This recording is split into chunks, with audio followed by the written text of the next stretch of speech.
Nationale. La parole est à Monsieur Bastien Lachaud pour le groupe La France Insoumise NUPES et pour 5 minutes.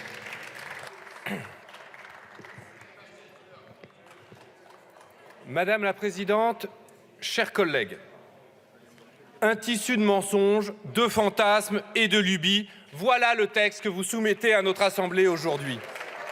Vous vous en prenez à l'accord franco-algérien de 1968 que vous accusez, je cite, de créer un droit automatique à l'immigration.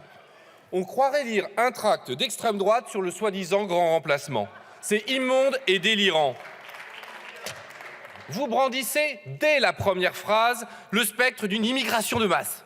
Mensonge! Rappelons les faits.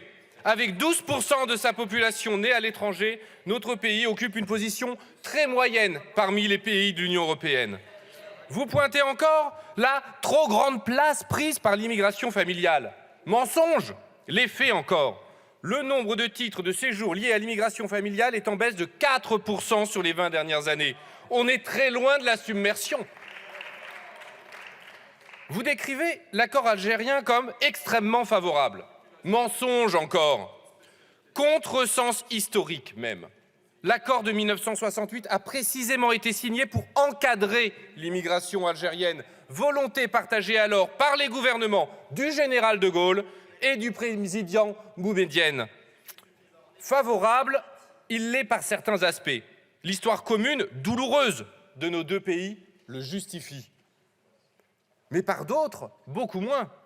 Il est défavorable aux étudiants et il n'exonère nullement les ressortissants algériens des règles d'accès au marché du travail et des règles d'éloignement. Surtout, il y a un fossé entre les dispositions théoriques et la réalité que vivent des dizaines de milliers de gens dans les consulats et les préfectures. Dossiers impossibles à déposer en ligne, rendez-vous impossibles à obtenir, blocage administratif infini. Dans mes permanences parlementaires, je reçois semaine après semaine des familles franco-algériennes déchirées. Elles ne parviennent même pas à obtenir un visa de court séjour pour un grand-père ou une grand-mère qui veut voir ses petits-enfants durant les vacances. Voilà la réalité. Et vous parlez d'un droit automatique à l'immigration? C'est du délire pur et simple. Mais vous savez sans doute tout cela au fond. Comme vous savez sans doute que votre texte est aussi inconséquent qu'incantatoire. Il est inconséquent car, selon le Conseil d'État lui-même, dénoncer l'accord franco-algérien de 1968 pourrait aboutir à rétablir le régime antérieur instauré par les accords d'Évian de 1962, la libre circulation totale entre l'Algérie et la France, soit l'effet inverse de celui que vous prétendez rechercher. Il est incantatoire, car même si notre Assemblée venait à le voter, ce vote n'a aucune valeur d'injonction sur le président de la République. Lui seul a le pouvoir de dénoncer cet accord bilatéral. Et s'il le dénonçait unilatéralement, comme vous l'appelez de vos vœux, il violerait le droit international et discréditerait la parole de la France. Est-ce que cela que vous voulez? Ce serait insensé et vous le savez tout aussi bien. Alors, pourquoi vous obstinez? Nous ne le savons que trop. Habité par une obsession morbide, vous rejouez à l'infini la guerre d'Algérie. Vous flattez le vent mauvais de la xénophobie et du racisme en espérant en tirer on ne sait quel bénéfice électoral inavouable. Vous tournez le dos à l'histoire et à l'honneur de votre famille politique, celle du gaullisme, pour courir après le Rassemblement national. Cynisme et démagogie.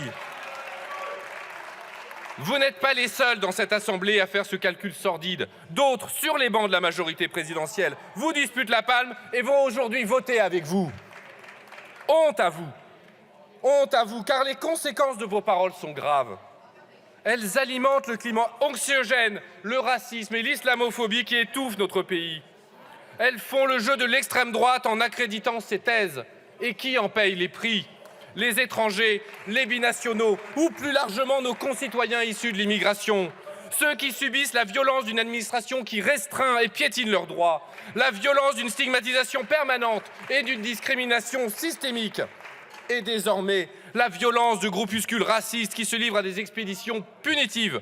Ces expéditions que vous ne parvenez même plus à condamner, si ce n'est du bout des lèvres.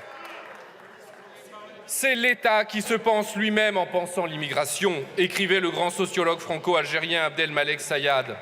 Aujourd'hui, deux façons de penser la France et l'immigration s'offrent à nous. Une France républicaine, fidèle à ses principes universalistes, qui sait regarder son passé en face et s'ouvrir à l'avenir. C'est la nôtre. Ou une France rabougrie, hantée par de vieilles rancœurs et effrayée par des lubies racistes. Celle que vous défendez avec ce texte, celle que nous refusons. C'est pour ça que nous voterons contre.